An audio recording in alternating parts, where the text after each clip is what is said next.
Eh bien, bonjour à tous, et merci d'être venus si nombreux pour cette petite présentation sur Rust, notamment sur pourquoi envisager Rust, pourquoi est-ce qu'on aurait envie de faire du Rust. Alors, est-ce qu'on y va parce que y a un petit effet de mode en ce moment et que les petits copains en font, ou est-ce qu'on y va parce que la mascotte c'est un crabe, donc c'est plutôt cool.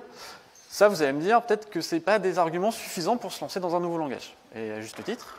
Du coup, le but de cette conférence, c'est un petit peu de parler des vrais arguments. Pourquoi est-ce qu'on aurait envie de faire du Rust, notamment en prod, mais pas que, sur nos petits projets perso aussi.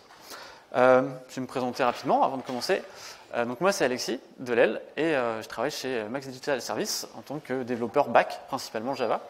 Et ça fait quelques années que je m'intéresse à Rust, alors notamment pour des projets perso, mais aussi comment est-ce que je pourrais l'intégrer chez mes clients. Petit sommaire et on démarre.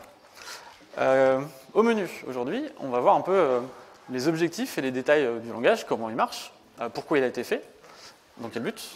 On va faire une petite comparaison rapide avec d'autres langages. Donc le but, c'est pas d'aller bâcher vos langages préférés, promis, mais de voir vraiment les avantages et inconvénients. On passera sur une petite partie, sur les caractéristiques principales de Rust, un peu le fondement, la nature de Rust, comment ça marche et pourquoi ça fait ça. On verra une petite démo aussi, on verra comment le compilateur nous aide à programmer et comment il nous guide à travers des petits pièges qu'on pourrait avoir. On aura une petite partie sur les défauts principaux de Rust. Donc moi j'aime beaucoup Rust, mais je vais essayer d'être à peu près impartial, en mettant l'accent sur essayer et à peu près, mais je vais faire ce que je peux. Et on finira sur le futur de Rust, qu'est-ce que font les principaux acteurs dedans, et est-ce que ça a de l'avenir, est-ce que ça va continuer à prendre, ou est-ce que dans 2 semaines on plie bagage et c'est fini. Eh bien on est parti. Rust, ça a été fondé par, de base, la fondation Mozilla, donc ça a été lâché il y a 2 ans à peu près, et maintenant ça appartient à la Rust Foundation, qui est backée et sponsorisée par des entreprises telles que Google, AWS, Microsoft, Huawei, qui ont repris ça. De base, Mozilla, quand ils ont fondé ça, c'est parce qu'ils avaient besoin d'un langage système pour un nouveau moteur, du coup, un nouveau moteur de rendu pour leur navigateur. Ils voulaient quelque chose niveau système, assez performant, mais en même temps, ils voulaient essayer d'éviter de retomber dans les pièges du C, C++ avec tous les problèmes de gestion mémoire manuelle. Donc ils ne voulaient pas gérer ça manuellement, mais ils voulaient quand même de la perf. Donc on a un langage compilé et qui n'a pas de garbage collector. Comme je le disais, le but c'est d'avoir de la perf, donc on évite l'overhead en mémoire et en CPU. Mais en même temps, ils ont fait en sorte qu'on ne gère pas la mémoire de façon manuelle non plus. On ne fait pas à la main des allocations mémoire, ni des destructions. Le but de ça, ce que ça engendre, c'est que du coup, c'est le compilateur qui fait. Évidemment, ce n'est pas magique, le compilateur s'en occupe pour nous, mais ça veut dire aussi qu'en amont, on a des règles à respecter pour que le compilateur, lui, puisse faire son taf. Le compilateur va gérer plus de choses et nous empêcher de faire plus de choses que dans d'autres langages, mais pour des bonnes raisons. On a un langage qui est dit memory safe. Le but de toutes ces règles qu'on va devoir respecter, c'est aussi d'éviter les problèmes de data race. Donc quand on essaie à la fois de modifier et de lire une variable par 2 références en même temps, et on évite aussi les problèmes de segmentation fault. Ça, c'est quand vous avez un pointeur qui va taper sur de la mémoire qui ne vous appartient pas, qui est un autre process, et ça fait ce qu'on appelle des undefined behavior, et là, il peut se passer un peu tout et n'importe quoi, dont des jolis écrans bleus. On a un terme qu'on retrouve souvent qui est le fearless concurrency. Le but aussi de toutes ces règles sur la gestion de mémoire, les variables, les valeurs, c'est de pouvoir trimballer vos petits pointeurs et vos petites références sur différents threads en étant sûr de ne pas amener tous ces problèmes-là. Ça, c'était l'un des buts vraiment fondamentaux à la création de Rust. C'était de pouvoir facilement faire soit de la concurrence ou du parallélisme sans vraiment avoir de soucis au runtime. Donc quand on lance, on n'a pas de problème. C'est à la compilation que ça prend un peu plus de temps, il y a plus de règles à respecter. Mais une fois que ça compile, vous savez que vous n'aurez pas ces problèmes-là. On a du typage statique, tout est fortement typé et tout est forcément résolu à la compilation. Donc vous avez avec l'inférence de type qui vient. Pour déclarer une variable, c'est juste let le nom de la variable. Vous n'êtes pas obligé de mettre le type, ça on le retrouve un peu partout. Et on n'a pas de null pointer exception. On verra un peu tout à l'heure comment ça marche. Petit spoiler, on utilise des enums qui peuvent renvoyer soit des valeurs, soit la valeur non. Et on verra des exemples tout à l'heure. On est sur un langage quand même impératif, donc on est en langage système un peu classique. Il y a pas mal de choses qui ressemblent au C++, avec plein de choses en moins. Mais on est quand même sur un langage qui est assez moderne. Alors assez moderne, c'est relativement jeune. Quand on dit relativement, la V1 c'est 2015. Mais du coup, on a des aspects de progression un peu fonctionnels. On a du pattern matching à la Haskell. Après, on retrouve un peu tout ce qui est... alors, je suis souvent comparé à Java, mais on a l'équivalent des lambda Java et des streams. Donc, on a des itérateurs pour faire tous vos filters, map, reduce. Histoire d'avoir quand même une expressivité et de pouvoir écrire du code assez facilement.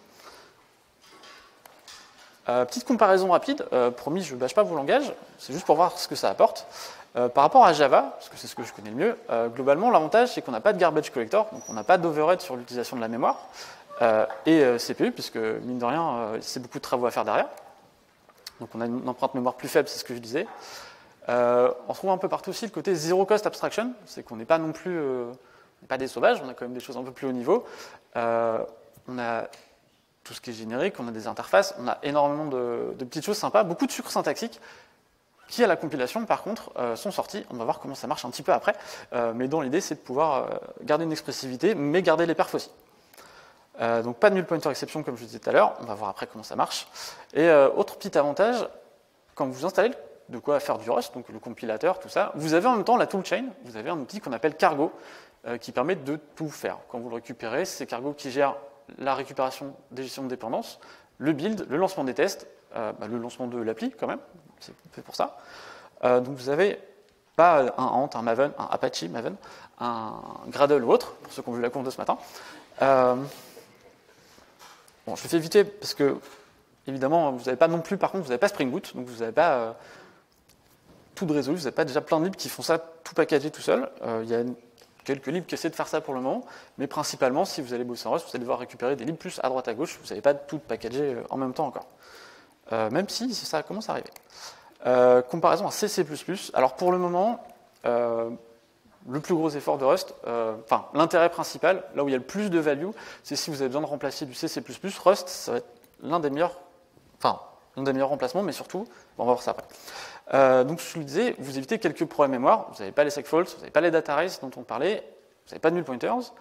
Tout ça c'est géré dès la compilation, mais vous me direz, mais moi, quand je fais du C++, j'ai plein d'outils qui me permettent d'essayer de faire ça, il y a plein de bonnes pratiques qui sont mises en place.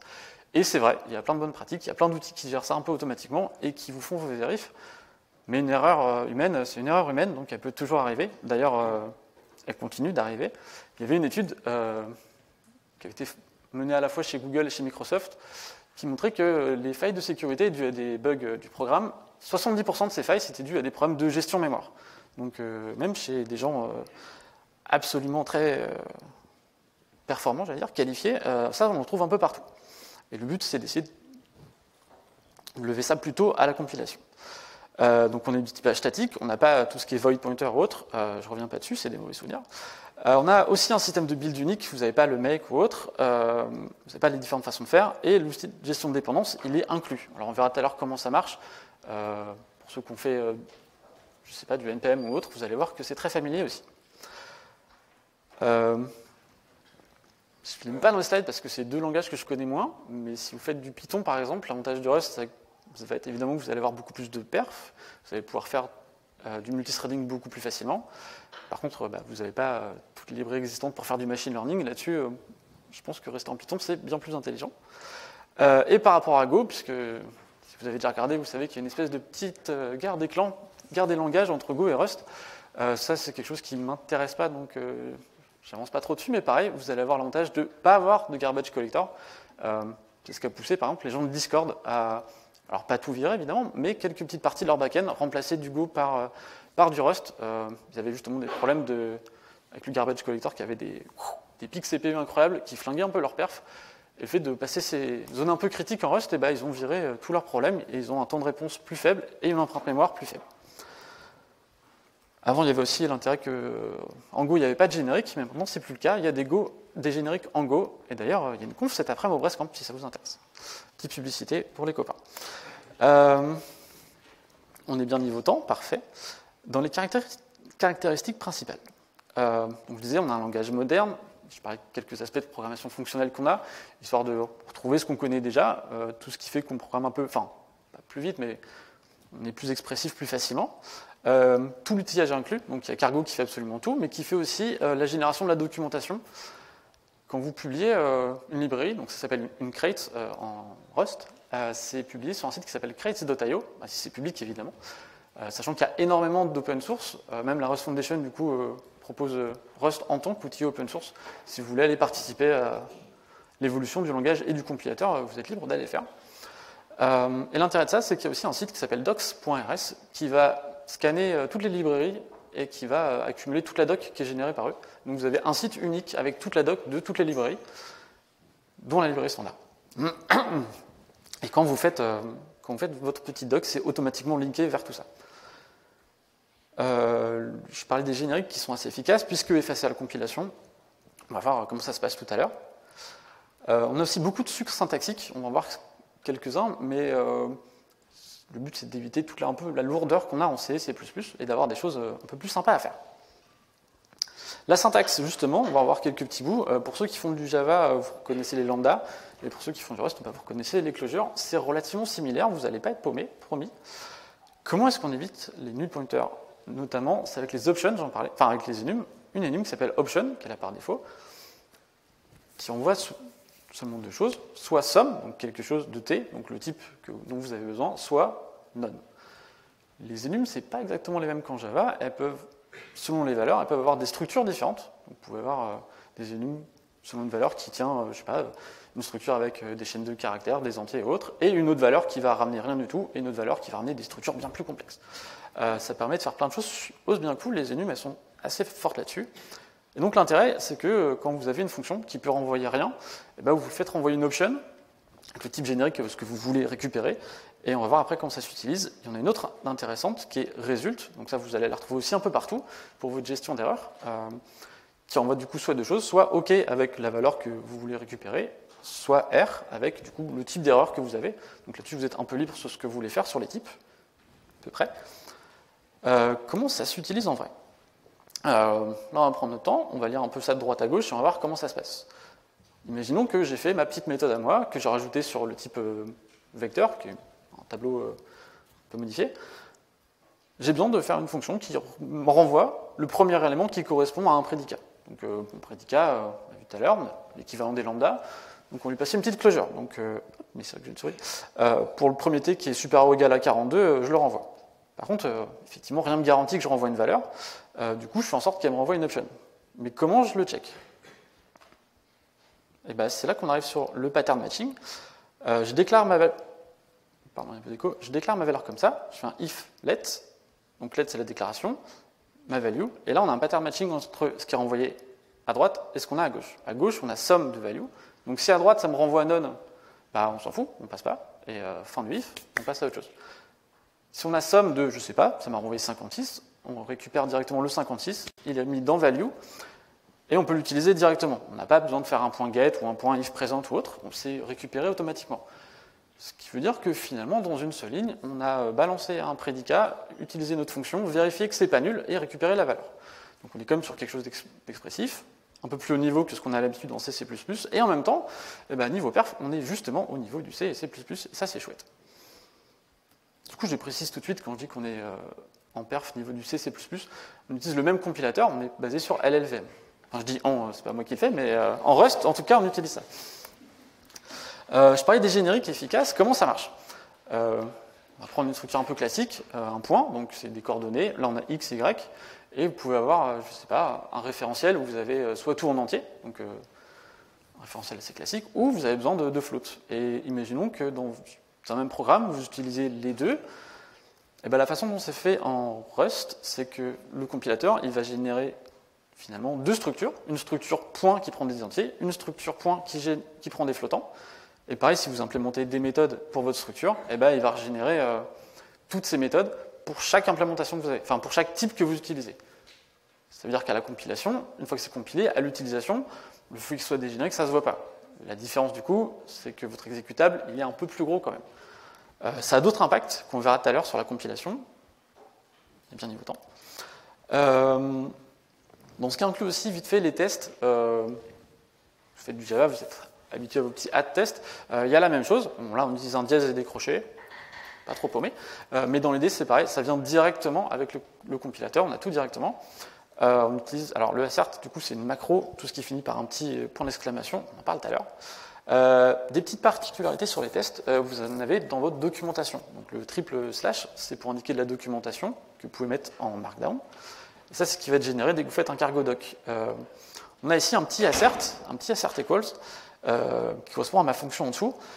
Quand je lance tous mes tests, ça lance tout ce qui est dans ma documentation. L'intérêt de ça, c'est quoi? C'est que dans votre doc, bon, peut-être qu'elle n'est pas à jour parce que j'ai pas envie.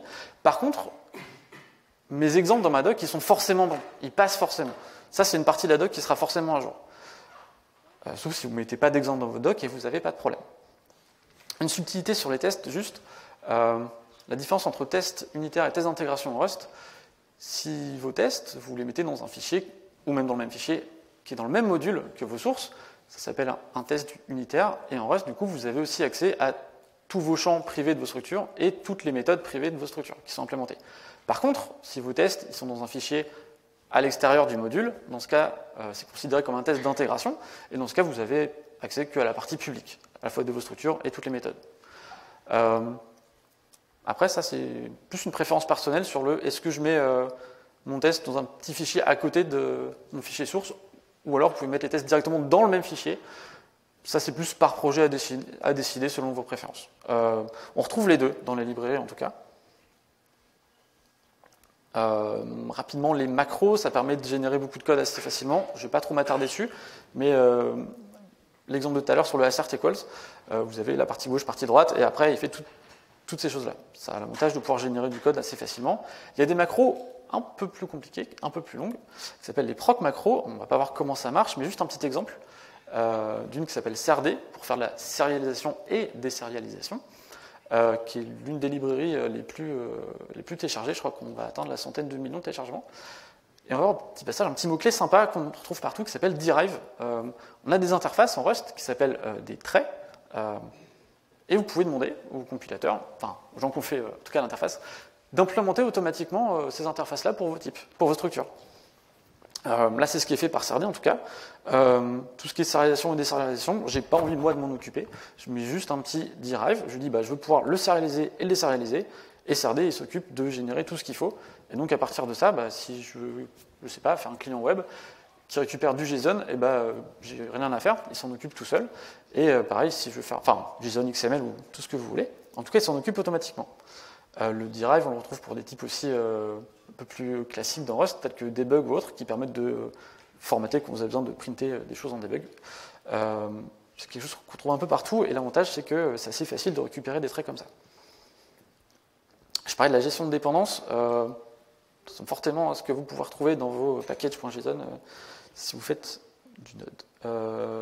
Petite subtilité, tout est censé suivre le semver, donc pareil, si vous demandez la version 1.3.3, il est libre de passer à la 1.3.4 comme il veut. Enfin, vous pouvez fixer ça, mais en tout cas, ça peut être fait.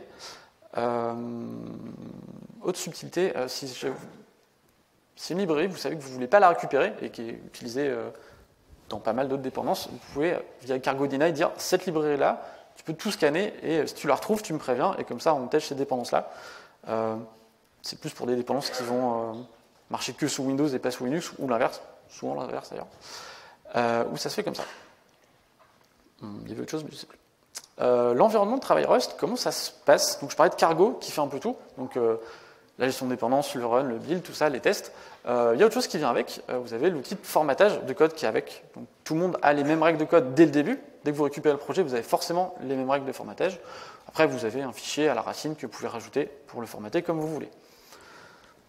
Donc, Cargo Doc, j'en parle un petit peu pour générer la doc. Il fait automatiquement tous les liens vers les trucs externes.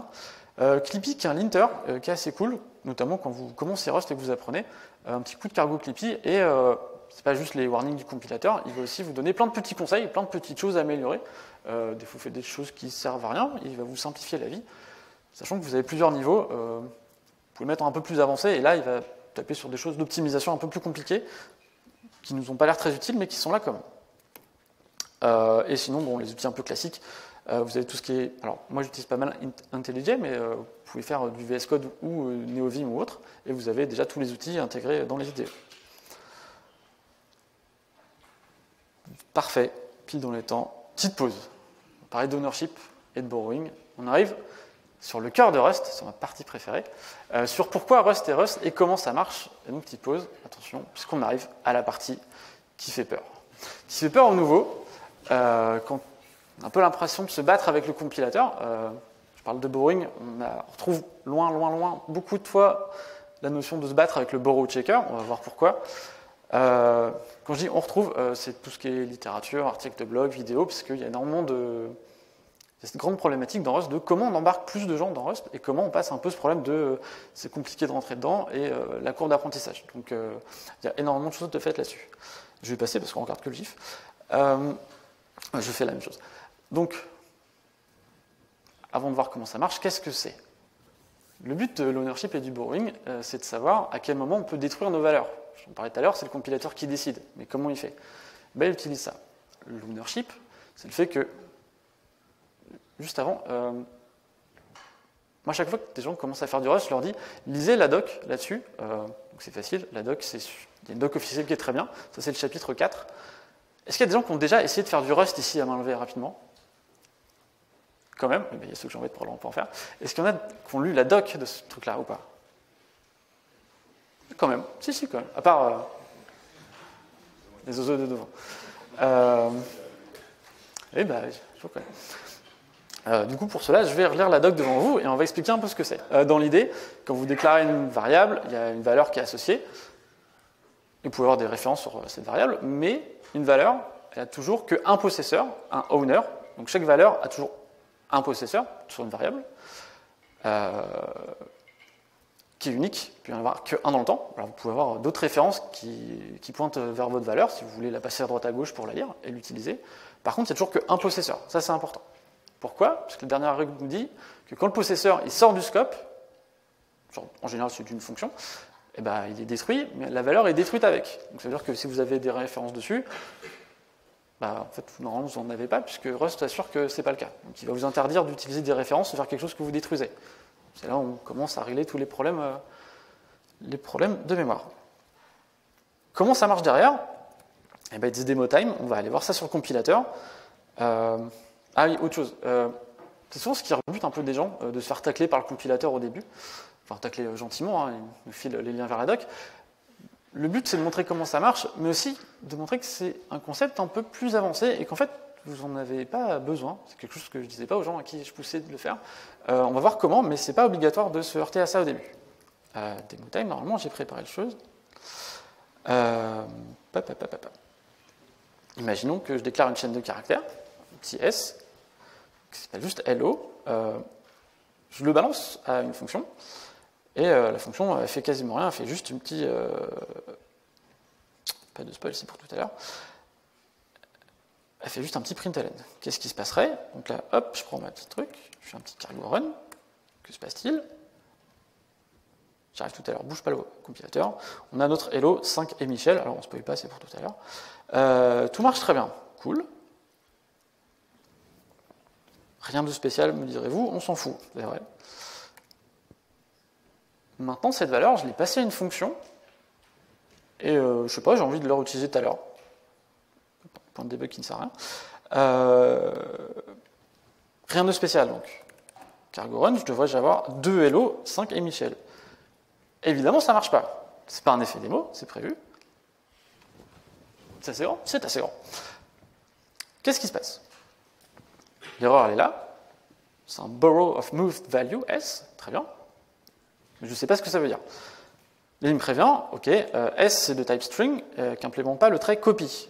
Copy, ça veut dire qu'à chaque fois que je lui passe une méthode, il va copier, littéralement un dict copy, copier toutes les valeurs exactement, enfin, en entier, quoi. Donc il me dit ça n'a pas le type copy, très bien. On l'a moved à cette ligne-là, donc ligne 3, et après on a essayé de l'utiliser ici, ligne 4, et donc c'est interdit. Qu'est-ce que c'est un moved? Pour ceux qui ont fait du C++, vous avez le std move en tête, je pense, dans l'idée, ma variable, là elle est sur la heap, et j'ai une référence sur la stack. Sauf que quand je la passe à une fonction, c'est pas juste je copie la référence et amuse-toi avec. C'est un moved. Donc je recopie la partie pointeur, donc littéralement l'adresse plus capacité et longueur, bref, on s'en fout. Je copie ça et dans ma fonction, cette partie-là, enfin sur ma stack à moi, dans ma fonction, cette partie-là est invalidée, j'ai plus le droit de l'utiliser. Et c'est pour ça qu'il écrit, il fait non, non, non, là ça tu l'as passé, tu as donné l'ownership, maintenant le possesseur c'est l'autre valeur. Ok, mais c'est chiant, je fais comment moi du coup derrière? Eh bien, c'est pas très compliqué. Si on va introduire le concept de borrowing, si je veux utiliser une variable dans une autre fonction, eh bien, je lui la prête. Enfin, si j'ai besoin de la réutiliser derrière, je lui la prête. Le concept de borrowing. Je lui la prête comment? Schéma commercial, c'est une petite référence. Pouf. Du coup, le type, eh ben, c'est plus une chaîne de caractères, c'est une référence vers une chaîne de caractères. Et voilà. On va refaire un petit cargo run, on va vérifier. Alors, il y aura des subtilités, évidemment, vous en doutez, on ne va pas juste faire un hello world, enfin à peu près quand même. Mais on trouve hello, hello, 5 et Michel. Incroyable. Michel, c'est pour tout à l'heure, promis. Hop. Quoi d'autre? Bon, elle fait un peu rien, ma méthode. Et si j'ai envie de pousser des trucs dedans, si j'ai envie de rajouter des choses, ça roule. Si j'ai envie de rajouter des choses, qu'est-ce qui se passe? Là, ça ne marche pas direct. Il y a une subtilité. Vous n'avez rien vu. Il y a une subtilité, c'est que par défaut, tout est constant. Si vous voulez pouvoir modifier une valeur d'une variable, vous êtes obligé de l'indiquer en tant que mutable. C'est le petit truc mute. Donc ça évite en Java de balancer des finals partout. Au moins, par défaut, tout est constant et vous rajoutez mutable dès que vous en avez besoin. Sauf que ça, c'est juste une référence. Donc je ne vais pas avoir le droit d'utiliser. Allez, hop, on monte un petit truc. Ah non, j'ai mis un truc. Oups. Sur l'erreur tout à l'heure.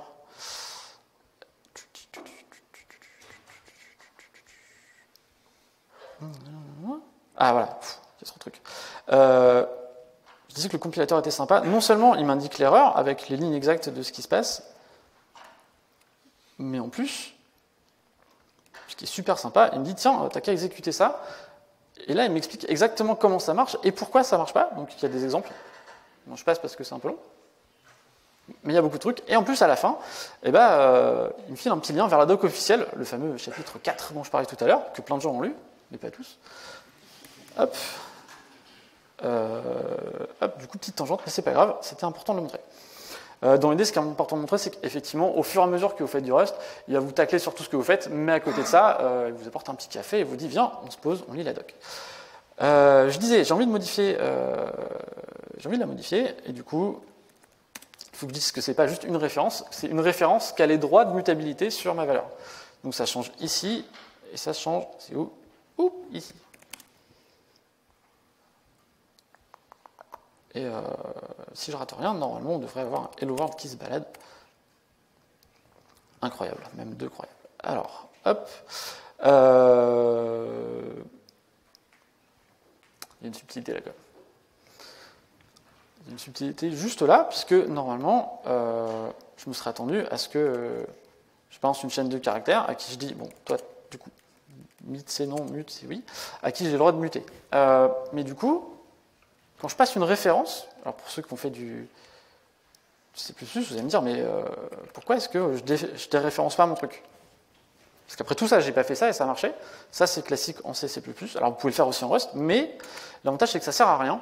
Par défaut, vous avez un thread implémenté, donc une interface, qui s'appelle deref, et dès que vous utilisez une référence, vous pouvez l'utiliser directement.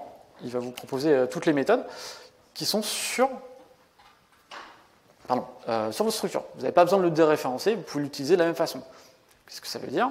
Ça veut dire que si par défaut, j'ai pas envie de m'embêter, parce que j'allais vous dire, on n'a pas besoin de s'embêter, avoir des subtilités quand même, mais j'ai pas envie de passer des références, j'ai pas envie de commencer par ça. J'ai envie de faire du Rust et je veux balancer des trucs en Rust.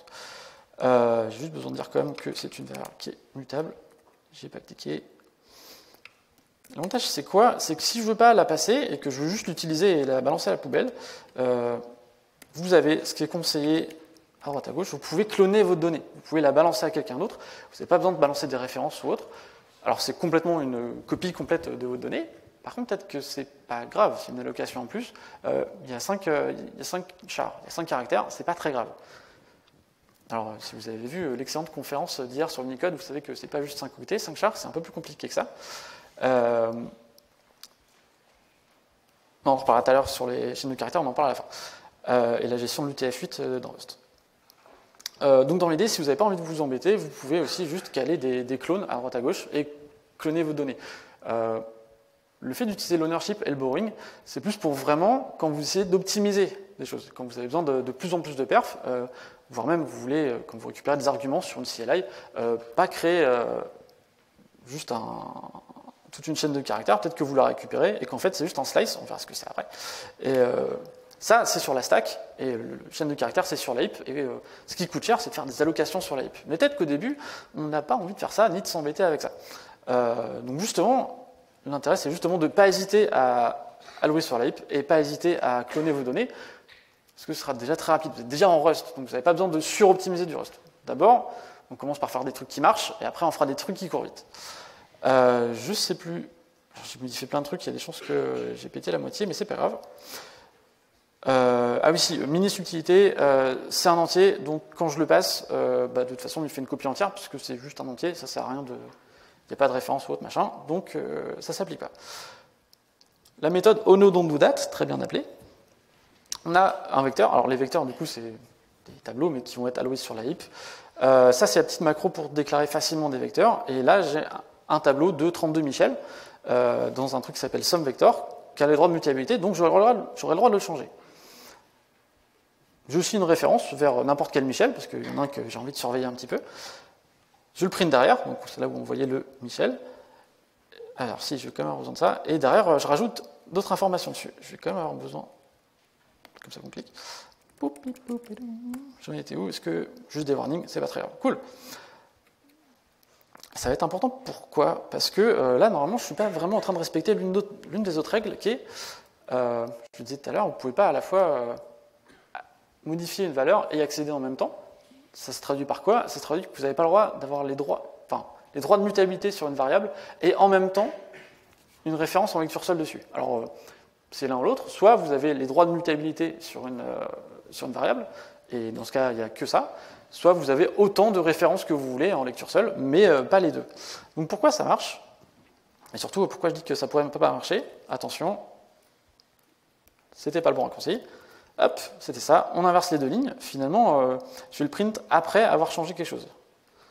Et là, du coup, vous vous doutez bien que ça ne va pas marcher, mais on va voir pourquoi. Et là, il me dit non. Ça c'est interdit. Là, tu l'empruntes de façon immutable, et juste après, tu essaies de modifier des trucs dedans, et finalement, tu utilises ton immutable borrow juste après. Donc ça, c'est non, tu n'as pas le droit de le faire. Et pourquoi donc? C'est pas juste une règle pour vous faire chier, normalement. Le but de ça, c'est quoi? C'est que quand j'alloue sur la heap, normalement, toutes les données, elles sont continues, tout est à côté. Donc c'est 32 fois la taille d'un Michel. Et je ne sais pas ce qui s'est passé sur la heap. Je ne sais pas s'il n'y a pas un autre process qui s'est mis derrière. Je fais bonjour, il y a de la place, je prends. Je ne sais pas combien de place ça prend un Michel, parce que là c'est juste une chaîne de caractères, mais ça peut être n'importe quelle structure. Et si j'en rajoute 3, 4, 5, eh ben, ça prend de plus en plus de place. Mais là où ça a été alloué, peut-être que derrière, je n'ai pas la place d'en rajouter. Donc ici, je l'ai alloué quelque part. J'ai une référence qui pointe dessus. Hop là, j'ai une référence qui pointe dessus là. Et si j'en rajoute? Donc si j'en rajoute et que j'ai plus la place, ce qui va se passer, c'est que je vais récupérer mon 33e Michel et tous mes Michel. Je vais déplacer ailleurs dans la mémoire. Et du coup, j'ai ce qu'on appelle un dangling pointer. J'ai un pointeur qui pointe vers la donnée qui est peut-être plus à moi, qui a été pris par un autre process. Et je vais essayer de lire quelque chose. Voire dans certains langages, je vais même essayer d'écrire dessus. Et là, vous avez moyen de tout péter. Du coup, si ça compile pas, mais que ça compile, compile pas, compile, c'est quoi la différence? C'est qu'il est quand même sympa, il y a les notions de lifetime dedans, donc la durée de vie de vos variables, à savoir que cette variable ni, elle est utilisée là, et finalement, de là à là, j'ai absolument aucune modification. Donc en fait, on s'en fiche. La modification, elle est faite ici, mais de toute façon, ma variable ni, elle ne sera plus jamais utilisée. Donc il est quand même assez permissif là-dessus.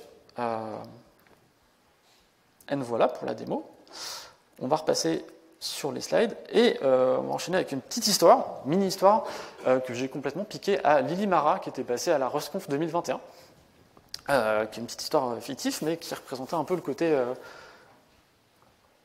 vous embêtez pas à trop suroptimiser au début. Ça, c'est de base, le besoin, c'était de modifier un petit outil qu'ils avaient en Python et d'avoir un truc un peu plus performant. Donc ils sont partis sur du Rust, ils ont commencé à le faire, ça marchait bien. Donc ils l'ont fait avec l'ownership, donc ils ont alloué des trucs sur la heap, ils ont cloné leurs données et ils ne sont pas trop embêtés. Et ça, c'est la partie de droite. Et après, ils se sont dit quand même, c'est du Rust, il y a moyen de faire mieux, on va utiliser des références, on ne va rien allouer sur la heap et on va voir ce qui se passe. Ça a pris beaucoup de temps, c'était complexe, on a dû aller voir des choses beaucoup plus avancées avec l'ownership, le borrowing, les lifetime. Mais au final, ça marche et au final, on a encore des meilleurs perfs. Et ça, c'est incroyable. Mais il manque un truc au niveau du benchmark. On voulait remplacer un truc en Python. C'était quoi les perfs? C'était quoi le benchmark en fait? C'était quoi la plus-value de faire tout ça? Et la plus-value, c'était ça. Et finalement, est-ce qu'on avait vraiment besoin de passer une semaine ou deux à tout optimiser, à apprendre des trucs bien plus compliqués et à s'en mettre plein la tête? Eh bien, peut-être pas. C'était tout l'intérêt, c'était de dire, déjà faites du Rust, voyez ce qui se passe, et normalement vous avez déjà des meilleurs perfs. Alors ça dépend par rapport à quoi, évidemment. Ce ne sera jamais à droite C++, à gauche Rust, normalement ça ne se passe pas comme ça.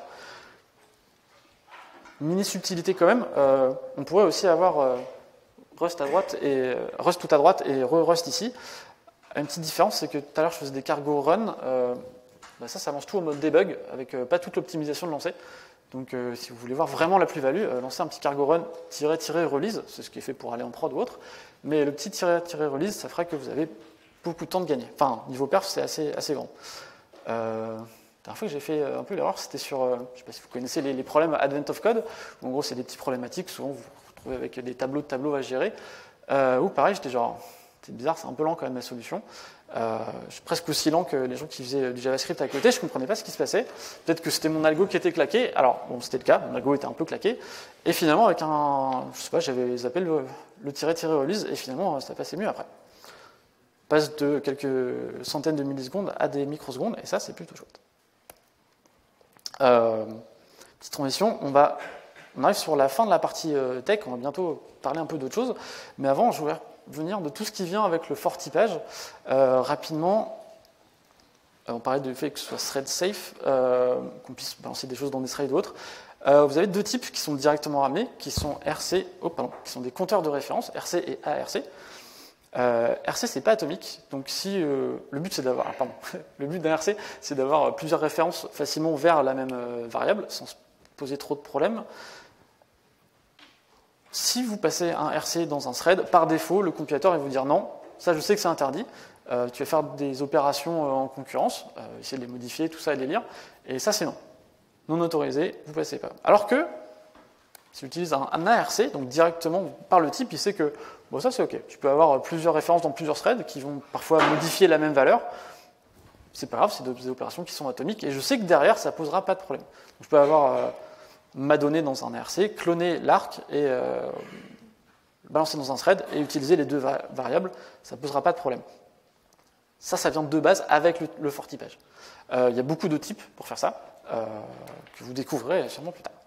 En parlant de typage et du sucre syntaxique, on va revenir vite fait dessus. Je vous parlais du find qui ramène une option. Ça veut dire quoi? Ça veut dire que quand j'ai une option, je ne peux pas utiliser ma variable, je suis obligé de la checker, parce qu'en fait, c'est juste une énumération qui peut contenir une valeur. Pareil pour mon result, si je tente un truc genre parser en entier une chaîne de caractères, ça peut planter. Si je passe une chaîne de caractères vide ou n'importe quoi, ou juste ABC. Et donc par défaut, je ne peux pas juste exploiter ma donnée comme si elle était là. Et qu'est-ce que ça veut dire? Est-ce que je suis obligé à chaque fois de faire un match, donc l'équivalent du switch en Java? Est-ce que je suis obligé de checker à chaque fois, ou est-ce qu'il n'y a pas un petit truc pour faire ça rapidement? Eh bien, il y a un truc. Pas vraiment un mot-clé, parce que c'est juste un symbole, et un symbole clé, ça ne sonne pas très bien. Mais on rajoute juste ça, on rajoute juste un point d'interrogation. Qu'est-ce que ça fait? Eh bien, en vrai, ça fait ce qui est derrière, donc notre match. Dit OK, j'ai tenté un parse, j'ai soit un OK, soit un erreur. Si j'ai un OK, je récupère, dans n, je récupère mon nombre, et sinon, ma méthode, elle renvoie un R. Alors, ça veut dire que la méthode dans laquelle vous l'utilisez, ça renvoie aussi une erreur. Enfin, ça peut renvoyer un result, donc. Ça marche aussi avec les options. Donc, soit vous récupérez votre valeur, soit vous renvoyez none. Donc, ça veut dire aussi que cette méthode renvoie une option. Voilà. On va passer un peu plus rapidement, mais on a des choses qui... Je parlais beaucoup de contrôle bas niveau, de perf ou autre. L'avantage, ça vient d'où? C'est qu'on n'a pas de pause du garbage collector, on n'a pas de surconsommation de la mémoire, donc on ne surconsomme pas de CPU ni de mémoire. Et pour ceux qui font un peu plus du bas niveau, voire même de l'embarqué, je parlais des gens qui faisaient de l'embarqué hier, vous pouvez faire des appels au système directement, et vous pouvez même tourner sur un système sans OS, puisque c'est compilé comme ça. Après, si vous voulez l'intégrer avec autre chose, pas tout dégager pour faire du Rust, une bonne méthode, mais un peu violent au début, vous avez moyen de faire des appels FFI, c'est-à-dire que depuis mon code Rust, je peux appeler du code C, et inversement, depuis mon code Rust, je peux exposer des méthodes qui seront appelées par du code en C. Ça permet peut-être de changer des parties un peu critiques. Alors, je prends l'exemple de C++ parce que c'est un peu le plus évident. Vous pouvez le faire avec du Java, du Python ou autre. D'ailleurs, je dis plus évident, mais on voit de plus en plus, il y a j'ai oublié le nom de la librairie, mais du Python qui fait ça, où vous avez tout en Python pour récupérer tout ce qui est machine learning ou autre, et quelques petites parties où on balance ça en Rust un peu pour la perf. Une deuxième partie qui fait peur, la première fois qu'on tombe sur unsafe, parce que depuis le début je parle du côté on n'a pas de problème de mémoire, c'est memory safe, et là d'un coup on se dit tiens il y a un truc qui s'appelle unsafe, et dedans c'est quartier libre. Alors c'est pas quartier libre justement, vous avez toutes les règles de borrowing et d'ownership qui s'installent, ça permet juste de faire une chose en plus, qui est de déréférencer un pointeur sur lequel, comment dire, peut-être un raw pointer, à savoir que j'ai envie de pointer vers la variable, vers l'adresse 0xb8000, la fameuse. Il se trouve que c'est quelque chose pour contrôler une partie de l'écran. Et moi, je sais qu'au boot, il n'y a personne qui y accède, il n'y a que moi qui vais y accéder. Et ça, le compilateur, il ne peut pas savoir. J'ai envie d'accéder à des endroits random de la mémoire, et c'est juste moi qui dis, quand vous tapez le mot unsafe, vous dites je promets, je jure que ça va bien se passer. Source trust me. Donc le compilateur a fait bon, ok, par contre, petit unsafe. Donc là, je récupère directement depuis mon pointeur, je sais que ça prend cette taille-là, et j'ai ma variable, et la valeur qui est derrière. Par contre, derrière, on réutilise toutes les règles classiques, à savoir que je ne peux pas déréférencer ça, je ne peux pas changer des choses dessus, en faisant n'importe quoi, et je ne peux pas non plus, alors vu que je trouve que c'est un tableau, je ne peux pas non plus taper à l'extérieur du tableau. Ça, du coup, il y a un bound checker qui fait gaffe à chaque fois que vous utilisez un tableau, que vous ne tapez pas en dehors. Ok, bon. Ça, c'est quand même assez rare, mais pour les gens qui font par exemple de l'embarquer, ça peut être utile. L'autre cas, plus utilisé pour faire de l'unsafe, c'est quoi?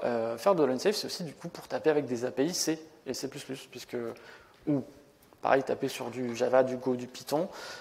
Le compilateur ne peut pas garantir que le programme que vous appelez respecte toutes les mêmes normes, et du coup, vous avez besoin de lui dire, bon, là, ok, je déclare ma fonction C que je vais utiliser, je l'appelle, je fais bon, ok, je ne sais pas ce que ça fait, donc cette petite partie-là, unsafe. Ce qui veut dire que si jamais vous avez une erreur dans votre programme, un truc de mémoire qui fait des trucs un peu bizarres, ça veut dire que ça vient là. Vous savez que ça vient d'ici. Juste les endroits qui sont unsafe. Donc pareil, juste petit exemple, faire une fonction qui s'appelle depuis le C, c'est pas grand-chose, c'est... Oh, pardon, double-clic. C'est juste une annotation en plus, notamment. Quelques petites subtilités en plus, mais voilà. Point de vue compatibilité et interopérabilité, donc je disais, les appels FFA, il n'y a pas de surcoût. Il y a un très bon support pour WebAssembly. WebAssembly, au début, donc le but c'est de faire tourner d'autres langages assez bas niveau dans votre navigateur. Au début, c'était beaucoup utilisé pour C++. Après, ils ont commencé à taper du Rust. Et ça a bien pris. Il y a énormément d'outillages.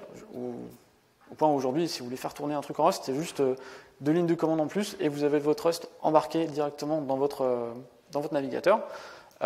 Donc pareil, l'avantage c'est de taper sur les trucs de perf. Il y a aussi toute la partie un peu WebGL, donc si vous voulez faire des trucs graphiques dans un navigateur, plutôt que tout taper en JS, vous pouvez le faire en Rust. Bon, ça mériterait un talk en entier. Donc on va passer, j'en parlais, on utilise LLVM, du coup on récupère tout ce qui va avec, GDB, LLDB pour le debugging. J'accélère un petit peu parce qu'il ne reste pas tant que ça de temps. Il faut quand même qu'on parle des choses style, c'est quoi les défauts de Rust? Pourquoi est-ce qu'on n'en ferait pas? J'en parlais un peu, il y a la courbe d'apprentissage. Là, le borrow checker et l'ownership, c'était sympa sur un petit exemple, mais sur des choses un peu plus compliquées, des fois, ça peut être un peu frustrant quand on n'a pas l'habitude. Donc, on a tendance à se battre avec le borrow checker et c'est un peu frustrant. C'est pas évident de rentrer dedans. On a l'impression donc au début, on est un peu plus lent. Alors, ça, évidemment, c'est pas vrai si vous venez du C++. Pour le coup, vous allez un peu vous balader. C'est des choses que vous connaissez.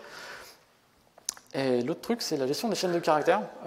Je disais, il y a les structures, string, qui est du coup un pointeur vers l'heap, et vous avez les slices, qui s'appellent ESTR, qui sont pour le coup vraiment une référence. Donc si vous déclarez juste une variable avec 2 crochets hello world, vous pouvez pas, c'est juste un slice, c'est juste une référence vers un endroit de la stack ou de l'heap, selon ce que vous avez fait, et vous pouvez pas concaténer un truc dessus, vous pouvez pas faire un push dessus.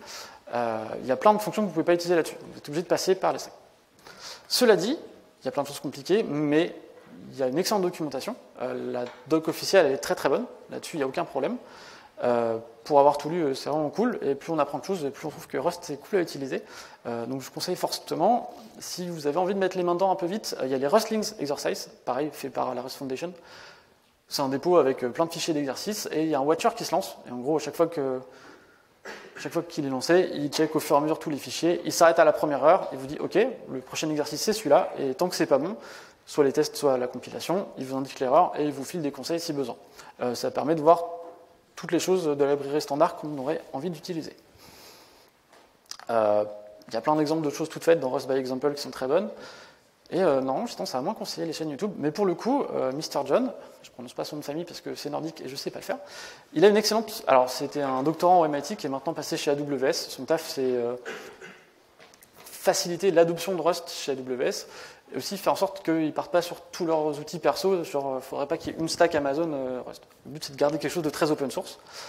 Il fait aussi des streams en général d'1 heure, 1 heure et demie de Rust où il reprend un truc de la librairie standard et il prend son NeoVim, il leur code from scratch, bon, avec la doc à côté, et il pose pas mal de petites questions. Enfin, vous pouvez lui poser des petites questions au fur et à mesure, et ces vidéos sont excellentes. L'avantage, c'est que c'est quelque chose d'un peu plus intermédiaire, donc c'est pas pour faire des Hello World, mais vous allez plus loin. Donc, pareil, il a un très bon bouquin qui s'appelle Rust for Stations, qui est excellent, mais pareil, un peu plus avancé. J'accélère. Dans l'écosystème, je le disais, par contre, on est quelque chose d'un peu plus jeune. Donc vous n'avez pas toute la maturité d'un Spring Boot à côté. Vous n'avez pas 25 ans de librairie C++ à vous mettre sous la main.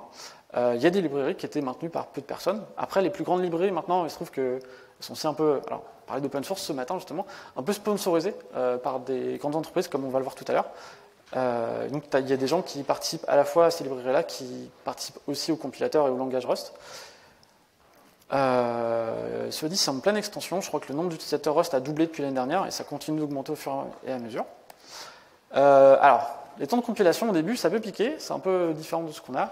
Ça continue de progresser, mais c'est toujours très long. Pourquoi? Alors, la première compilation est la plus longue, après c'est incrémental, donc ça va.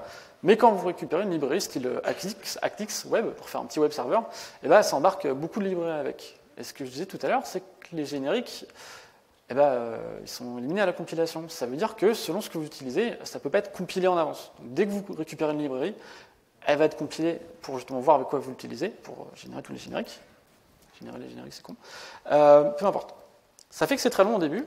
Alors, il y a d'autres choses un peu plus compliquées qui font que c'est très long, mais en tout cas, les premières compiles sont un peu longues. Et ça, c'est un peu frustrant. C'est de plus en plus rapide. Alors, petit exemple, ActixWeb, je crois que selon vos machines, la première compile, vous pouvez prendre 2 minutes, le temps de télécharger, tout compiler, 2-3 minutes même. Et même les incrémentales, des fois, sont un peu longues. Bon, le support Windows, toute la lib standard, il n'y a aucun problème. Il y a juste quelques librairies open source qui font parfois pas trop gaffe, qui utilisent des librairies un peu... qui ne vont pas tourner sous Windows comme sous Unix. Donc il y a quelques librairies à faire gaffe sous Windows. J'ai envie d'en citer, mais je ne suis plus sûr. Je vais éviter de dire des bêtises. Et petite dernière partie sur le futur de Rust. Donc est-ce qu'on se lance dedans? Est-ce qu'on arrête? Est-ce que surtout ça va survivre? Parce que si c'est pour prendre un truc qui est fini dans 6 mois, c'est pas la peine. On va parler un peu de signes positifs. Un premier chiffre à prendre avec des pincettes, s'il vous plaît. Vous avez sans doute vu peut-être les sondages Stack Overflow. Ça fait 7 années de suite que Rust est marqué comme langage le plus aimé.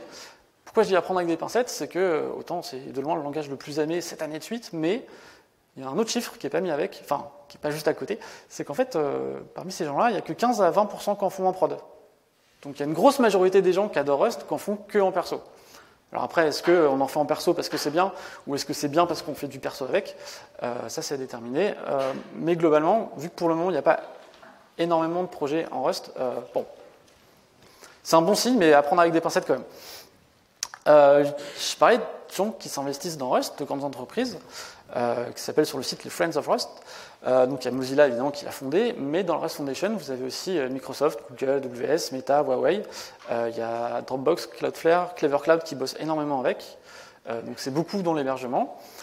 Et ces personnes-là, il faut que j'accélère, font aussi du sponsorship, à savoir que chez Microsoft, vous avez des gens qui ont été embauchés à plein temps pour bosser, donc soit sur des librairies, soit directement sur le compilateur et le langage lui-même, pour les faire évoluer. Donc, je prends Microsoft, mais il y en a d'autres. Mais il y a énormément de sponsorship qui est fait.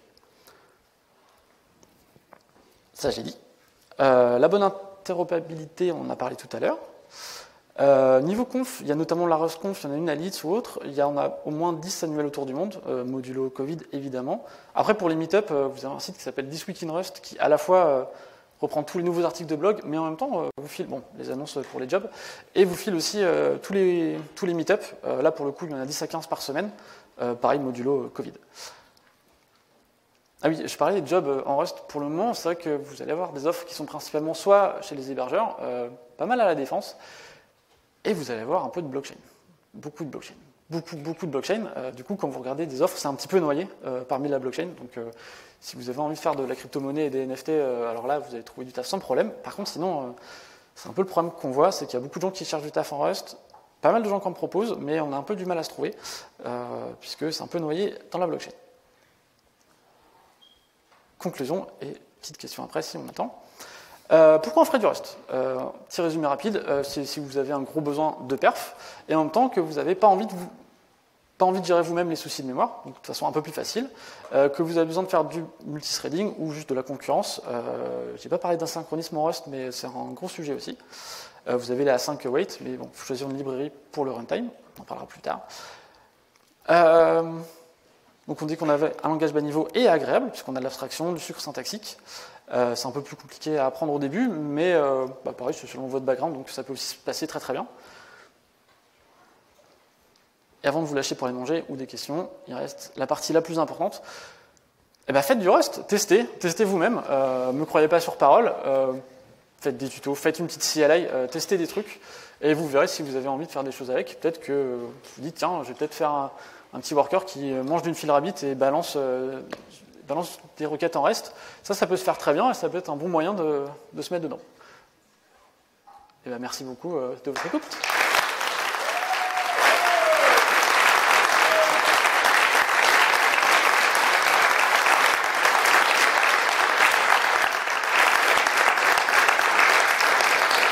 Et il reste 3 minutes pour des questions.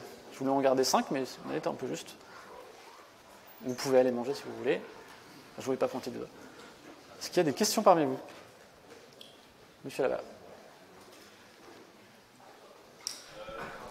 Oh, pardon, je sais pas, le micro, je vous reprends après. D'abord, merci pour le talk. J'ai une petite question un peu tordue vis-à-vis de la gestion mémoire dynamique. On a bien vu les avantages d'avoir le borrow, etc., pour s'assurer que la mémoire est bien allouée, libérée quand il faut. Maintenant, imaginons que tu veuilles implémenter un langage dynamique, par exemple, où tu ne contrôles pas, à partir de Rust, le cycle de vie de tes données. Est-ce qu'il y a moyen de faire ça? Par exemple, tu as une commande qui permet d'allouer un objet, et puis plus tard, tu as une autre commande qui permet de le libérer, et entre-temps, tu ne sais pas ce qui se passe. Ça, c'est typiquement le genre de choses qu'on fait avec un interpréteur, par exemple. Oui, j'avoue que je ne vais pas savoir répondre pour le coup.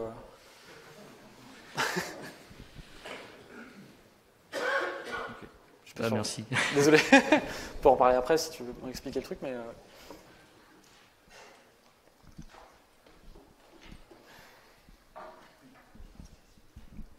Alors moi j'avais deux questions parce que tu parlais à un moment des méthodes unsafe où on pouvait voir justement que on pouvait appeler du code Rust ou du code C ou du code plus bas niveau à partir du Rust. Sauf que ces langages ils implémentent les méthodes nulles et donc comment Rust à partir de ça il interface ça avec une option parce que comme tu disais il n'y a pas de pointeur nul en Rust. Donc comment ça se gère pour que des méthodes qui normalement en C pourraient renvoyer nul soient interprétées en Rust tant qu'il y ait de problèmes à la compilation ou à l'exécution? Ouais. Du coup, en fait, on récupère pas forcément nul. Dans l'idée, ce que tu récupères, c'est un pointeur vers une valeur.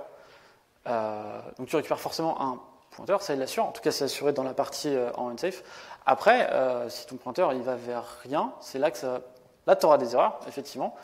Mais dans le compilateur, tu auras toutes tes erreurs classiques et il va te dire, OK, mais par contre, ça vient de là. Toi, de toute façon, tu as des méthodes unsafe, donc tu sais que le fait de pointer vers la donnée qui est absente, tu sais d'où ça vient. Par contre, tu récupères un pointeur quand même vers une valeur. Tu ne peux pas juste récupérer nul, tu récupères un pointeur qui est valide ou non. Par contre, tu récupères un pointeur. Oui, mais donc est-ce que ce pointeur, on a moyen au niveau du Rust de le transformer en une option justement pour dire soit ça va être nul, soit ça va être une valeur somme? Tu peux le checker dans la partie unsafe, ouais. Tu peux le déférencer et vérifier ce qui se passe. C'est dans cette partie-là que ça se gère du coup, ouais. Tout à fait. Ok, merci.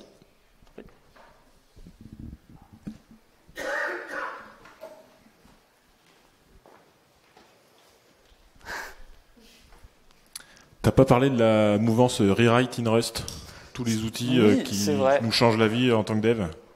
Très bonne question, à mon avis François. Dans les projets qui sont faits en open source, il y a aussi une grosse mouvance sur réécrire des choses en Rust. Notamment, vous avez tous dû utiliser grep, il y a ripgrep en Rust qui a été fait pour plus de perf. Alors ça passe principalement par du multithreading, mais vous retrouvez un petit peu tout, une réécriture du find, du sed et autres. Il y a plein d'outils classiques qui sont refaits aussi en Rust, et tous vos outils de commande, finalement, ils sont en train d'être faits au fur et à mesure en Rust, ça se fait très bien. Ce que je ne disais pas aussi avec Argos, l'avantage c'est qu'une librairie, si vous avez un nom, genre rip grep, c'est juste un cargo install et il s'occupe de récupérer, compiler et de le mettre dans vos binaires. Donc après, je trouve un outil de commande un peu n'importe où et je peux directement utiliser tout ce que j'ai installé. Donc soit une librairie que vous utilisez récupérer à la main et compiler, soit n'importe quelle librairie qui est sur crates.io. Et bien, il me reste à vous souhaiter un bon appétit. Merci à tous.